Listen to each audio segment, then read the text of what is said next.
only use, well, I didn't know, so many times as an explanation before it becomes clear that that is your strategy. I'm Dr. Shauna, a PhD who does hot takes with citations, and this hot take might not make a lot of folks happy because today we're talking about strategic ignorance. The concept of strategic ignorance is really asking us to think about the ways that not knowing can be useful to some people. And this is because we normally frame and talk about ignorance as a lack. So being ignorant is a weakness, and we see knowledge, therefore, as power. But sometimes ignorance is in service to and can grant access to power. But what does that even mean or look like?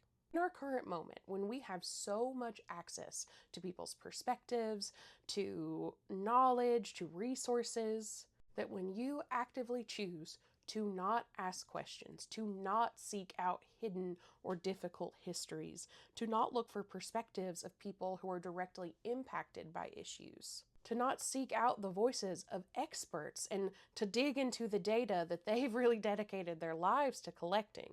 That is a choice that can protect people and individuals from taking any kind of responsibility. And we can see this in a lot of different places. I'm sure you can think of some and put them in the comments. For example, a company who says they didn't know about the way that their labor was causing harm to groups of people in a different country.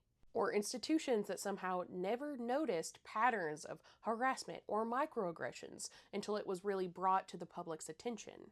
Think about large movements like Me Too and Black Lives Matter and the ways that held companies accountable, even though they probably already knew things were not good.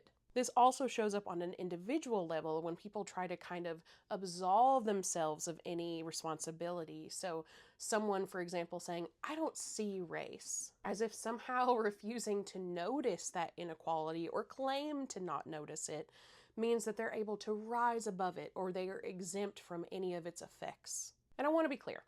Strategic ignorance does not mean that every person who is ignorant or doesn't know something is sitting in a dark lair somewhere, like twirling their mustache and trying to concoct some nefarious plan. It does mean, however, that we have a collective responsibility to, after we have that first moment with, I didn't know, we no longer can use that. We have to start actively seeking out information. Otherwise, we enter into this cycle where ignorance is socially reproduced, it's rewarded, it's protected, and so the people who are most able to kind of use this strategic ignorance are able to continue to grow in spaces and gain more power and reward those who are doing the same thing. Because socially, we have a responsibility to not fall back on that as an excuse, or at least to never do it more than once on a specific issue.